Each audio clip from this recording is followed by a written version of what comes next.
This is Stratford, Ontario.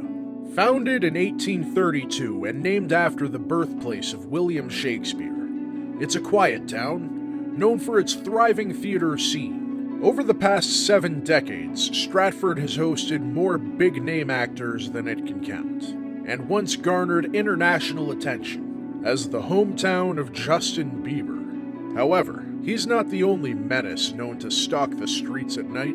Legend tells of a ghostly apparition that also calls this place home. The tale begins in the November of 1876, when a young boy discovered a lifeless body floating down the Avon River. He alerted the other villagers, and they were able to retrieve it, only to discover that the victim's head was removed with a jagged saw, and that the body was completely naked except for a torn-up cotton shirt. Local authorities launched an investigation to determine the cadaver's origin. It's a shame he wasn't more headstrong. He'll never be the head of a major corporation.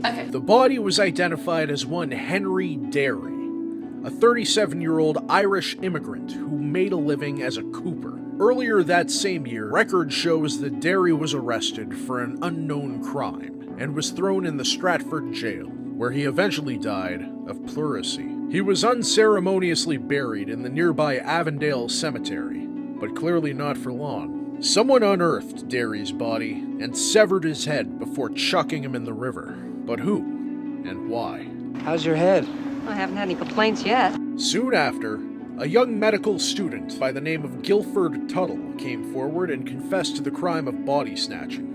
In the years leading up to the modern age, it wasn't uncommon for scholars to raid graveyards at night, digging up fresh bodies in the name of science. Tuttle claimed to have stolen Derry's corpse to further his own understanding of the human brain, and thus had little need for the body from the neck down. He disposed of it in the Avon River, and found himself incarcerated 2 weeks later. Miss Fame, how's your head? Fine. Since then, locals have consistently reported sightings of a headless figure wandering both along the riverbanks and throughout the local cemetery. He's been known to appear on frosty November mornings, just before sunrise, eternally searching for his lost skull.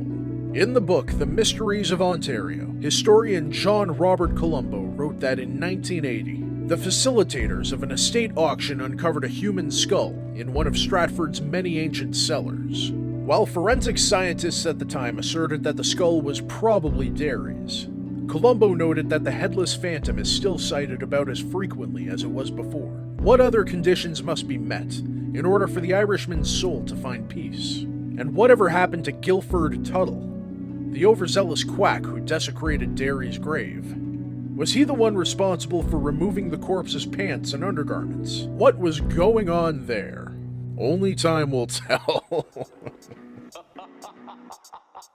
Hey folks, if you like my videos, or even if you hate my guts, let me know in the comments. And don't forget to like and subscribe.